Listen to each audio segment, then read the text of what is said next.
गांव था जिसका नाम सुंदरपुर था। यह गांव पहाड़ों के बीच बसा हुआ होने की वजह से वहां की प्राकृतिक सुंदरता देखते ही बनती थी। गांव के लोग बड़े मेहनती और सरल थे। सभी लोग आपस में बहुत प्रेम से रहते थे और एक दूसरे की मदद करने के लिए हमेशा तत्पर रहते थे। गांव में रामदीन नाम का एक बूढ़ा किसान रहता था जो खेती बाड़ी और पशुपालन करता था। उसके पास कई पशु थे जिनमें गोमती नाम की सफेद रंग की एक गाय प्रमुख थी। गोमती की आंखों में अद्भुत चमक थी और वह बहुत शांत स्वभाव की थी। गांव के लोग उसकी दूध देने की क्षमता की बहुत प्रशंसा करते थे। रामदीन के लिए गोमती महत्वपूर्ण थी क्योंकि उसके दूध से वह अपने परिवार का पालन पोषण करता था। रामदीन के पास एक बकरी भी थी जिसका नाम चंचल था। चंचल का स्वभाव उसके नाम की तरह ही था। वह बहुत ही शैतान और चुलबुली थी। गांव के हर घर में उसका आना जाना था। वह कभी कभी दूसरों के खेतों में जाकर मस्ती करती और फसल को नुकसान पहुंचाती, जिससे रामदीन को शिकायतें सुननी पड़ती थी। फिर भी रामदीन को चंचल बहुत प्यारी थी। उसके मनमोहक व्यवहार के कारण वह हर किसी का दिल जीत लेती थी। गोमती और चंचल की दोस्ती भी गांव में मशहूर थी। दोनों साथ में खेतों में चरती, तालाब के पास जाकर पानी पीती और दिन भर इधर-उधर घूमती। गोमती चंचल की नटखट हरकतों को देखकर हंसती रहती थी। चंचल भी गोमती के साथ रहकर बहुत खुश रहती थी। गोमती हमेशा चंचल को समझाती रहती थी कि चंचल, हमें कभी दूसरों की फसल को नुकसान नहीं पहुंचाना चाहिए। लेकिन चंचल कहाँ मानने वाली थी। उसकी शरारतें कभी-कभी रामदीन को परेशान कर देती थी। परंतु गोमती का धैर्य और समझदारी चंचल को वापस सही रास्ते पर लाने में मदद करती थी। गांव में हर साल एक बड़ा मेला लगता था। यह मेला गांव वालों के लिए बहुत खास होता था। लोग दूर दूर से आकर इस मेले का आनंद लेते थे। रामदीन भी अपने पशुओं के साथ मेले में जाता था। इस बार गोमती और चंचल को भी मेले में ले जाने का निर्णय हुआ। मेले में पहुंचते ही चंचल की आंखें चमक उठी। इतना सब, वाह! मैं सब खाऊंगी और झूला भी झूलूंगी। गोमती ने चंचल से कहा, देखो, ज्यादा शरारत मत करना।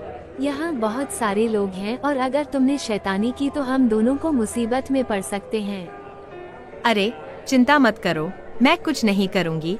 क्या अब मैं जाऊं? मेले में घूमते घूमते चंचल ने देखा कि एक जगह बहुत सारे लोग इकट्ठे थे। चंचल को जिज्ञासा हुई कि वहाँ क्या हो रहा है। उसने देखा कि एक जगह पर जादूगर का शो हो रहा है। लोग जादूगर की कला देखकर हैरान हो रहे थे। चंचल ने सोचा कि क्यों ना वहाँ जाकर मजा लिया जाए।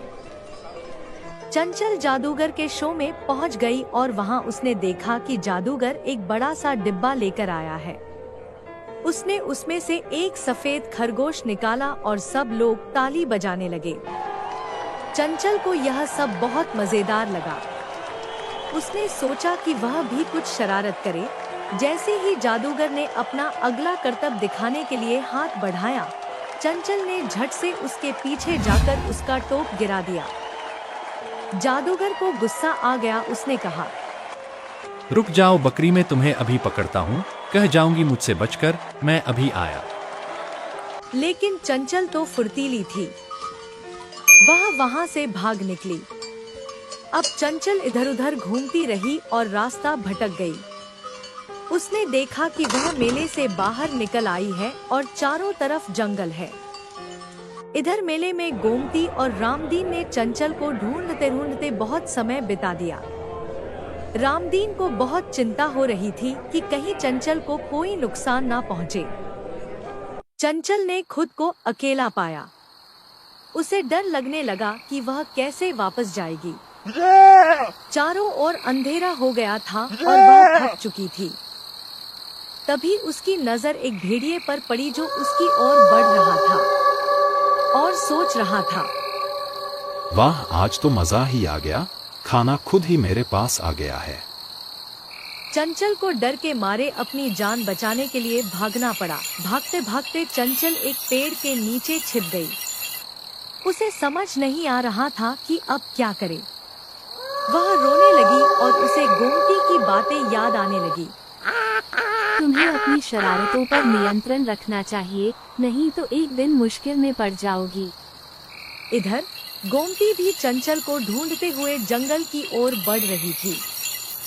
उसने रामदीन से कहा, आप चिंता मत करें, मैं चंचल को ढूंढ कर लाऊंगी। चंचल, चंचल, इधर देखो, इधर आओ जल्दी, हमें घर जाना है। दूर कहीं भेड़िया गोमती को देख रहा था और बोला, अरे वाह, आज तो मजा ही आ जाएगा इतना सारा खाना खाकर। भेड़िए ने गोमती की ओर दौड़ लगाई, लेकिन गोमती अपनी योजना के अनुसार दौड़कर भेड़िए को उस ओर ले गई जहां गांव वाले लकड़ियां काटते थे। वहां लकड़ियां और कांटे बिखरे पड़े थे। गोमती एक झाड़ी के पीछे जाकर छिप गई और वहां से चंचल को बाहर निकलने का इशारा किया। चंचल ने अपनी समझदारी दिखाई और गोमती की ओर भागी। गोमती ने चंचल को अपने पास खींच लिया और दोनों मिलकर भेड़िए से बचने की योजना बनाने लगी। गोमती ने चंचल से कहा, हम एक दूसरे का सहारा बनकर इस स्थिति से बाहर निकल सकते हैं। तुम मेरी पीठ पर चढ़ जाओ और वहां से हम दोनों मिलकर भेड़िए को डराने की कोशिश करेंगे। चंचल ने गोमती की बात मान ली और उसकी पीठ पर चढ़ गई।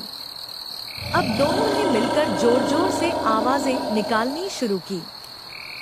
भेड़िया उनके अचानक इस व्यवहार से घबरा गया।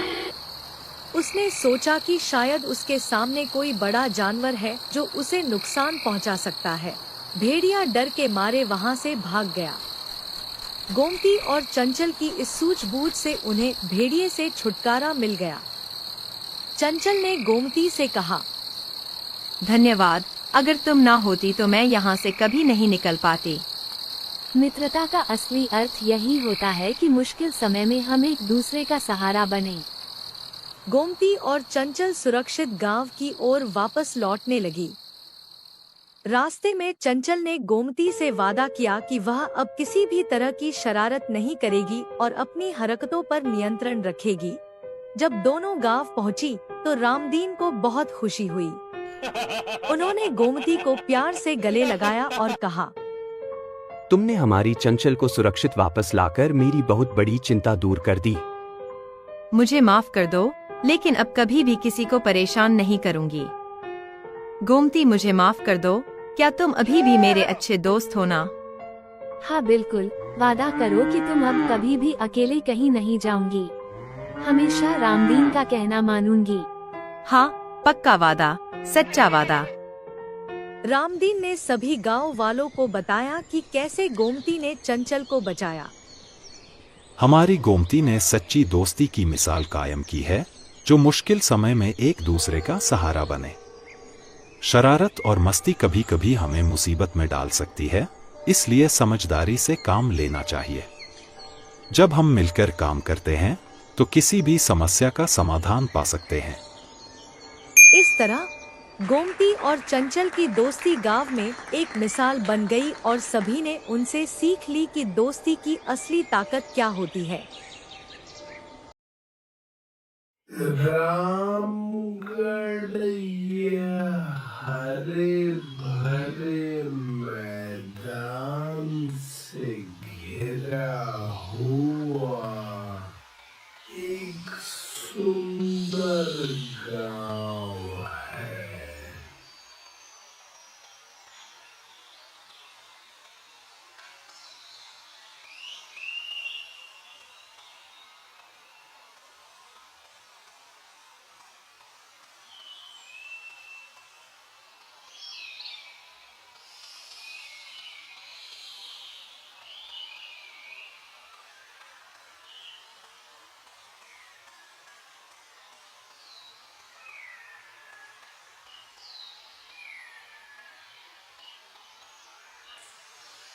उस गांव के लोग बहुत दयालु,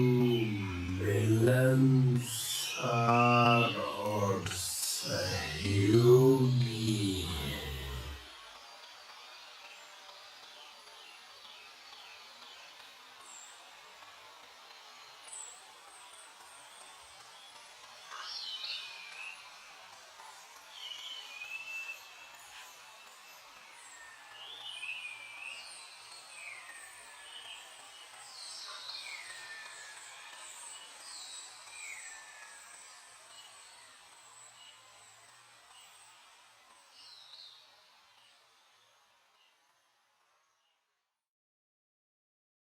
यहाँ युवा उत्साही किशोरों का एक समूह भी है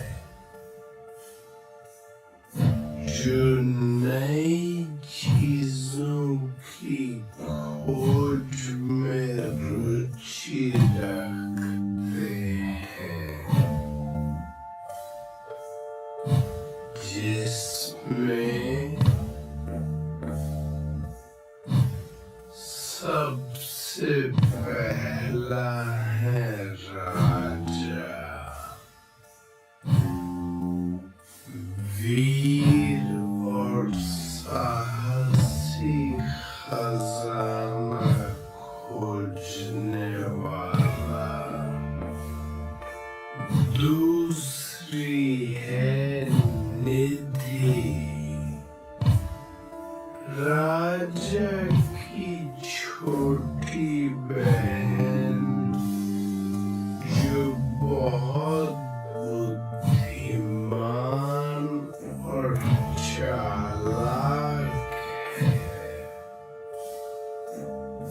तीसरा है आदिल, एक पुराना गाइड जो रेगिस्तान के रहस्यों से वाकिफ है। और आखिरी मीरा, एक जीव वैज्ञानिक जिसे रेगिस्तान के पौधों और जीवों का गहरा ज्ञान है।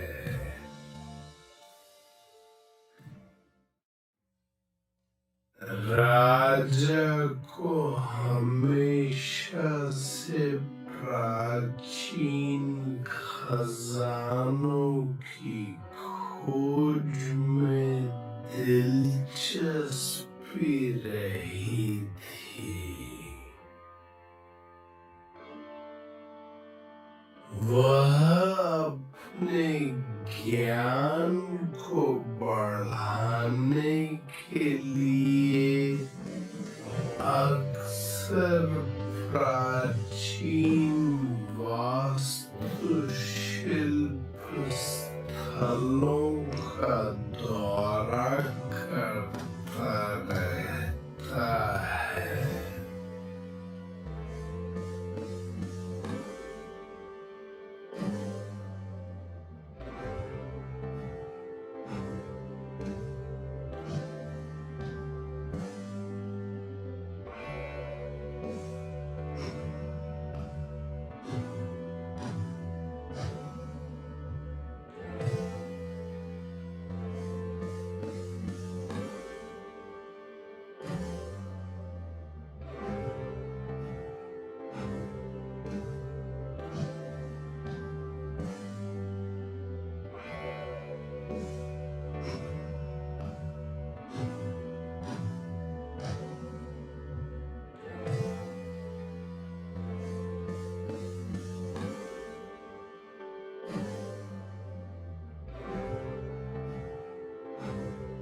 एक दिन राजा कुछ रोमांचक पढ़ने के लिए अपनी किताब किताबों की शेल्फ में देख रहा था, तभी उसे एक पुरानी किताब हाथ लगी जिसमें मरुस्थल के छुपे खजाने का जिक्र था।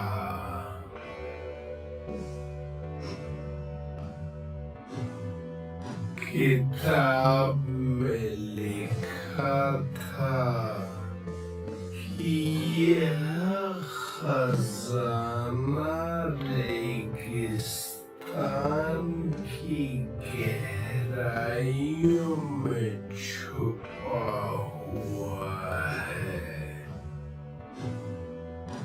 जहां अब तक कोई नहीं पहुंच सका है।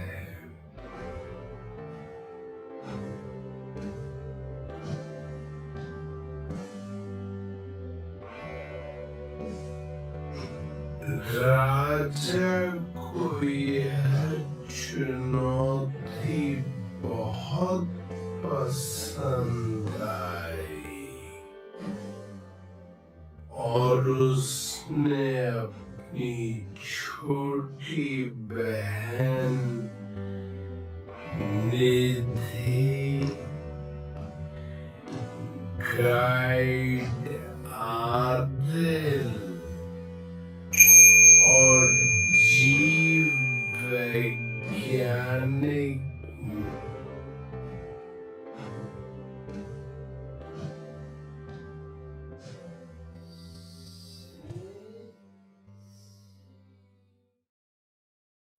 फिर वे सभी यात्रा की तैयारी करने लगे। उन्होंने अपने बैकपैक में खजाने का नक्शा,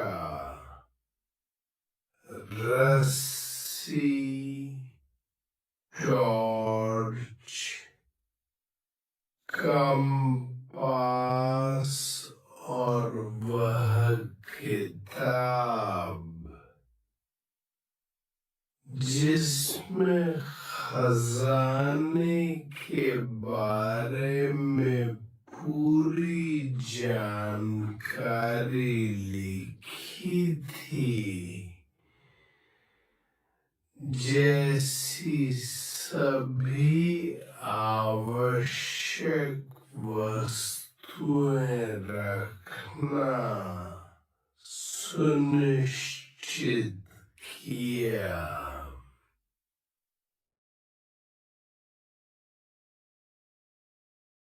उन्होंने सुबह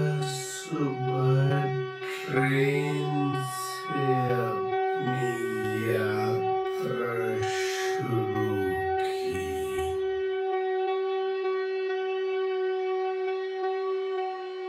अपनी यात्रा के संबंध में वे सभी वास्तव में उत्साहित थे। अपने मंजिल पर पहुंचने की प्रतीक्षा करते समय वे आपस में चर्चा कर रहे हैं।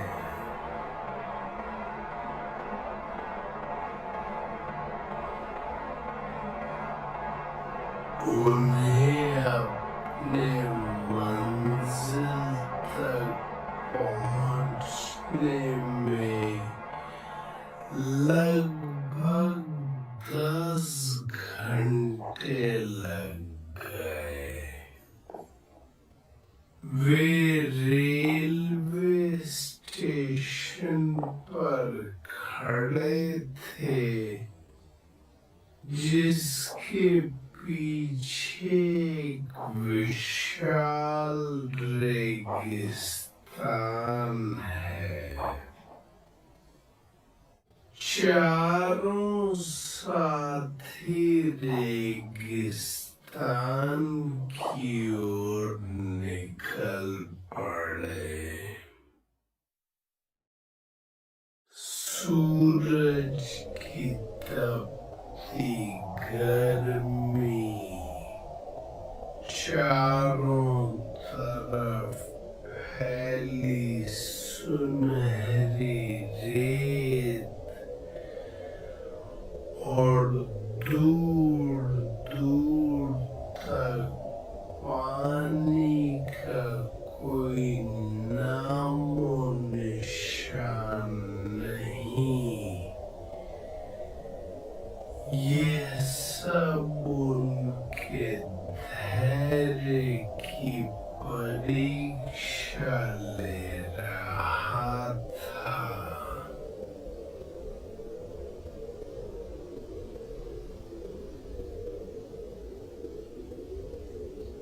आदिल, जो इस रेगिस्तान का अनुभवी गाइड था, उसने कहा,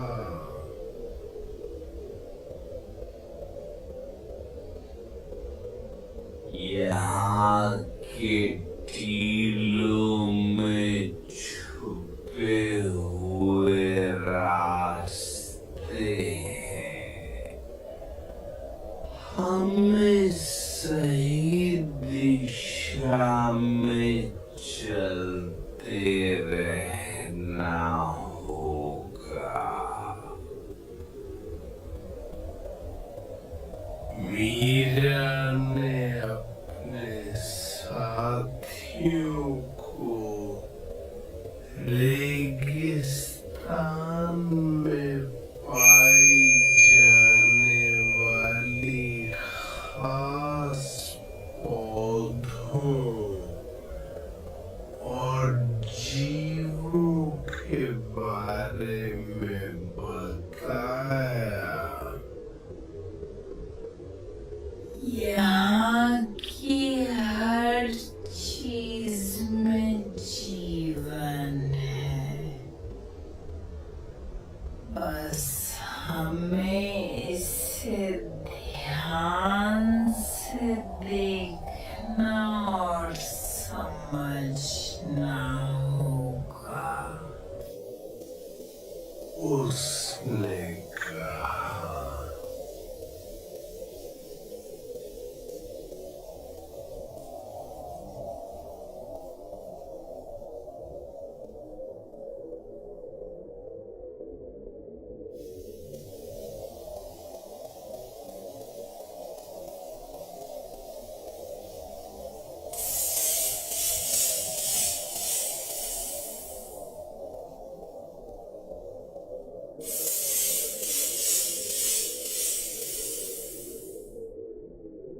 रास्ते में चलते चलते उन्हें एक पुरानी पत्थर की मूर्ति मिली, जिसमें कुछ संकेत खुदे हुए थे। निधि ने उन संकेतों को ध्यान से देखा और कहा,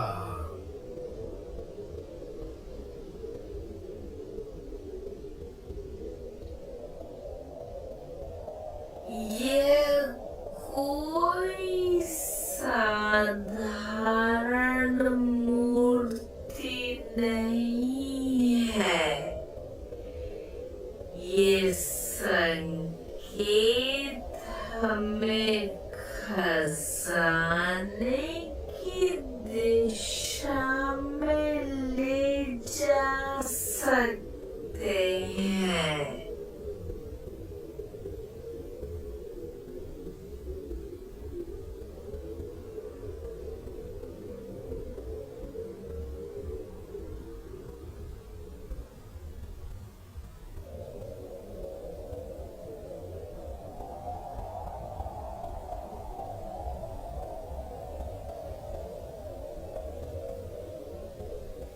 मूर्ति के नीचे एक प्राचीन लिपि में लिखा हुआ मिला, जिसका अर्थ था, जब तीनों सूर्य मिलेंगे तब मार्ग स्पष्ट होगा।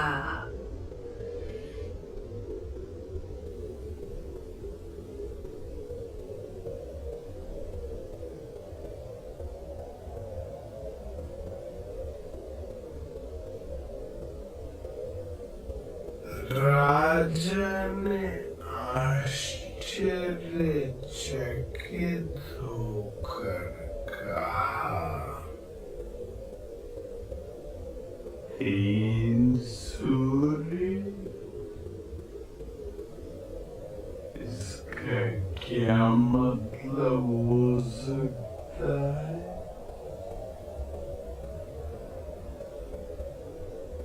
आदिल ने समझाया,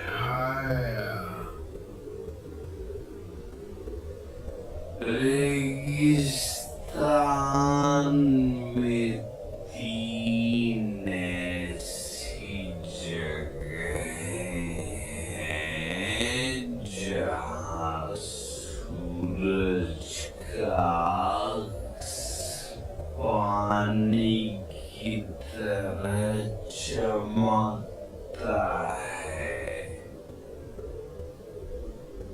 शायद हमें वहीं जाना चाहिए।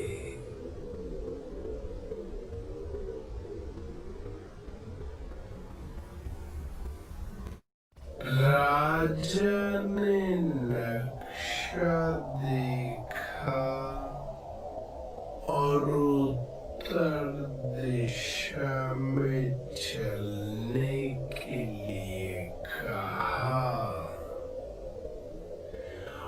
और वे सभी उस दिशा में चलने लगे।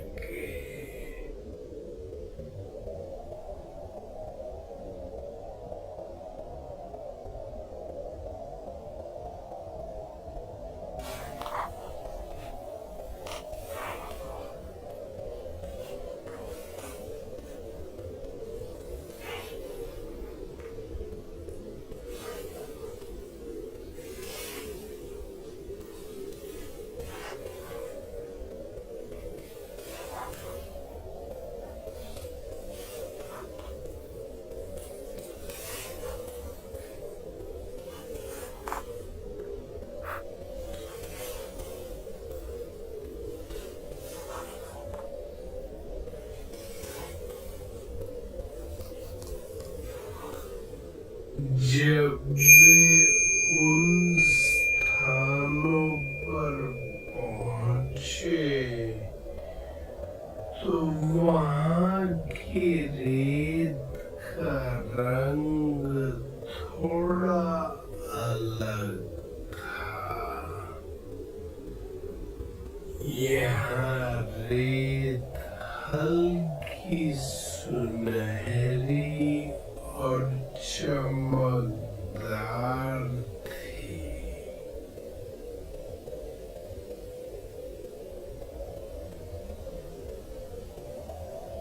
सही मार्ग निर्धारित करने के लिए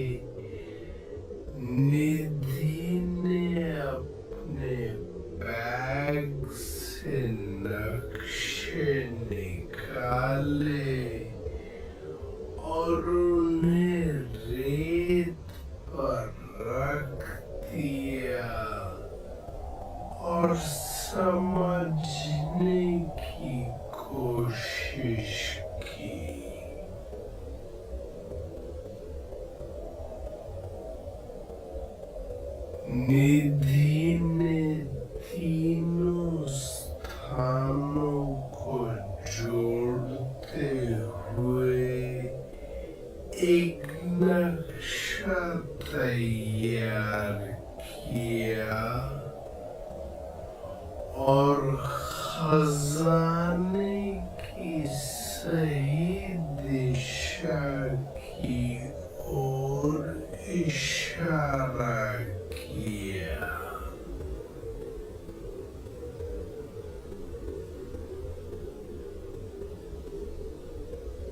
राजा ने कहा,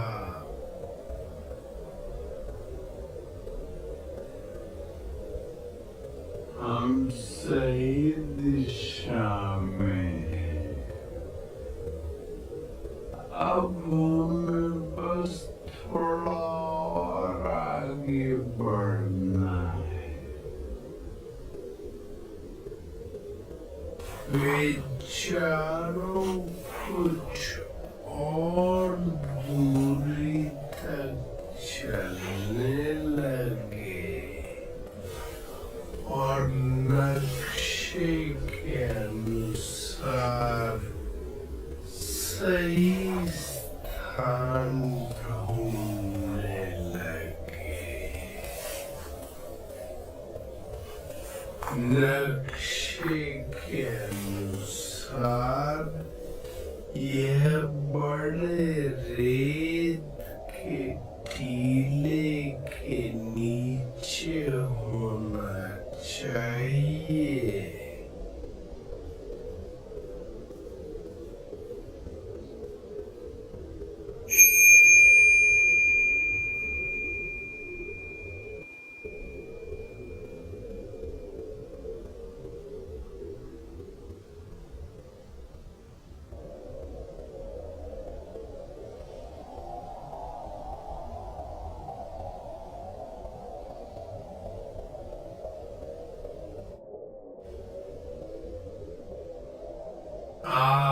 आखिरकार वे एक विशाल रेत के टीले के पास पहुंचे, जिसके नीचे उन्हें कुछ गहराई में खुदाई के संकेत मिले। आदिल ने कहा, यही वह जगह हो सकती है। हमें यहाँ खुदाई करनी चाहिए। उन्होंने मिलकर खुदाई शुरू की और कुछ ही देर में उन्हें एक बड़े धातु के बक्से का किनारा देखा। बक्सा जल्द से जल्द बाहर निकालने की कोशिश में वे और तेजी से उसकी खुदाई करने लगे। चूंकि वे सभी काफी खुश और उत्साहित हैं,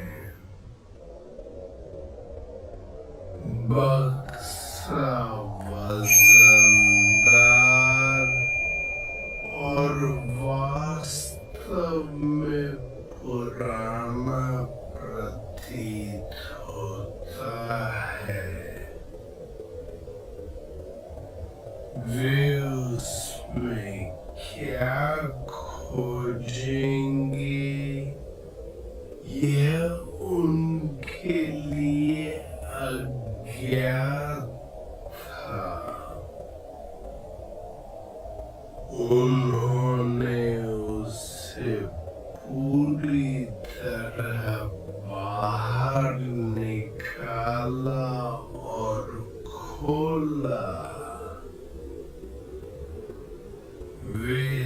सभी हैरान रह गए और उनकी आंखें खुली की खुली रह गई।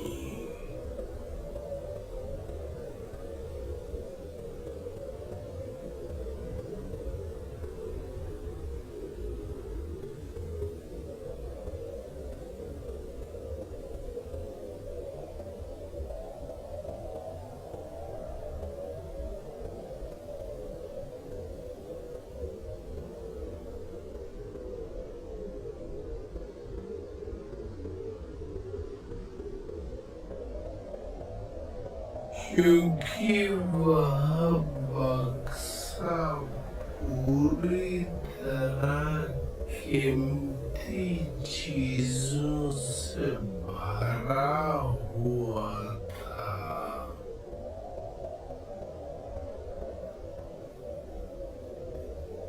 उसमें सुनहरे सिक्के, कीमती रत्न और प्राचीन हथियार थे।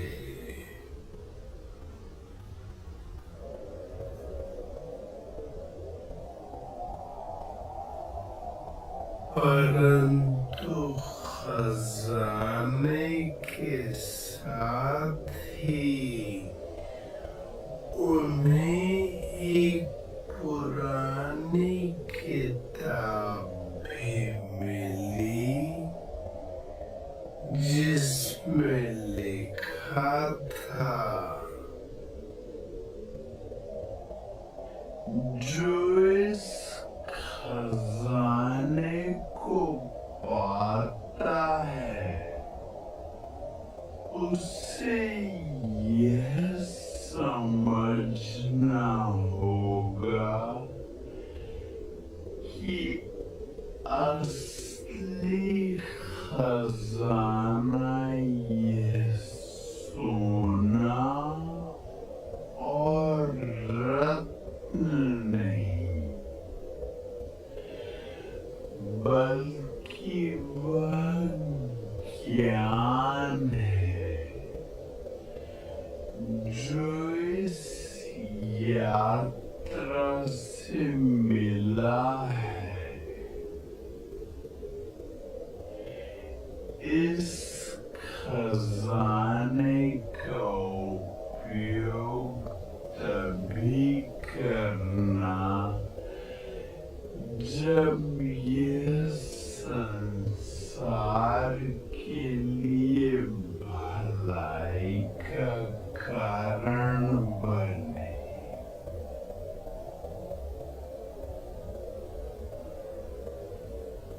वे चारों दोस्त समझ गए कि असली खजाना वह है जो उन्होंने पूरी यात्रा में सीखा, न कि सोने के सिक्के, कीमती रत्न और प्राचीन हथियार। उन सभी ने इसे वापस गांव ले जाने का निर्णय लिया।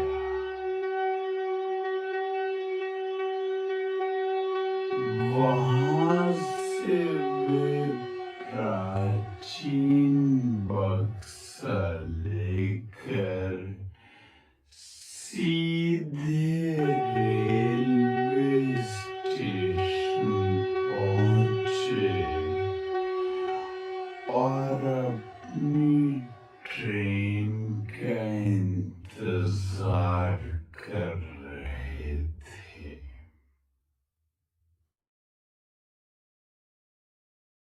चारों ने खजाने को उठाया और वापस अपने गांव लौट आए।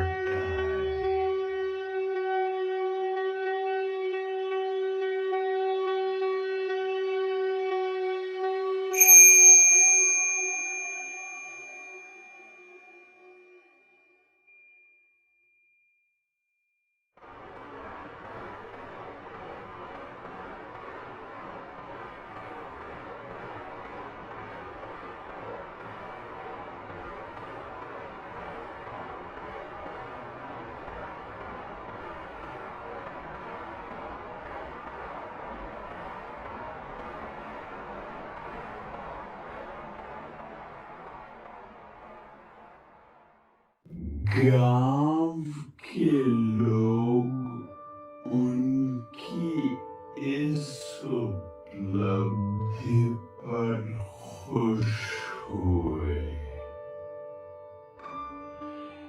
लेकिन राजा ने सबको वह पुरानी किताब पढ़कर सुनाया।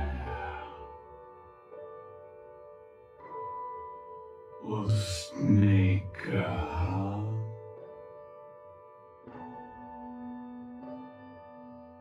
हमने न केवल इस खजाने को पाया, बल्कि हमने यह भी सीखा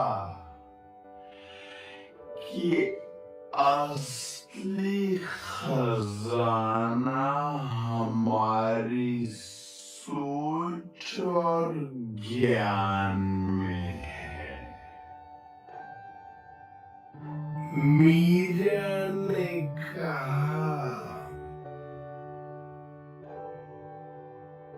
ये खजाना केवल हमारे लिए नहीं है, ये पूरी मानवता के लिए है। हमें इसका सही उपयोग करना चाहिए।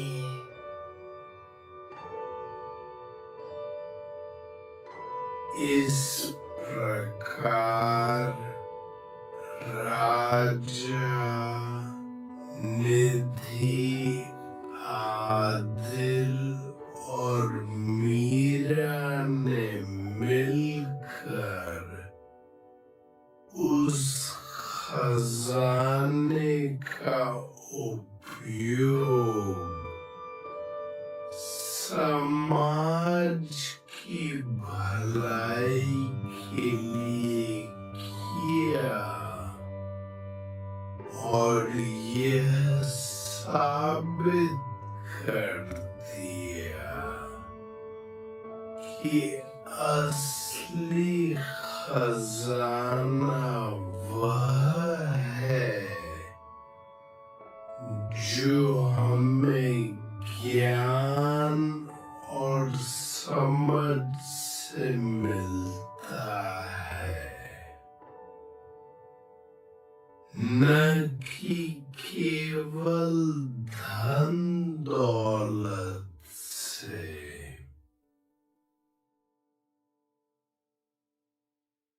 इस साहसिक यात्रा ने न केवल उन्हें एक प्राचीन खजाने का मालिक बना दिया,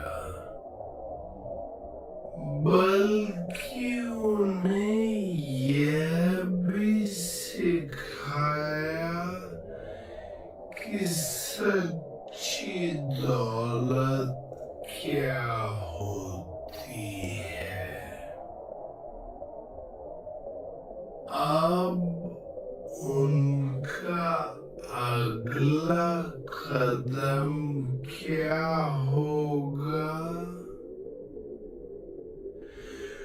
कौन सा नया रहस्य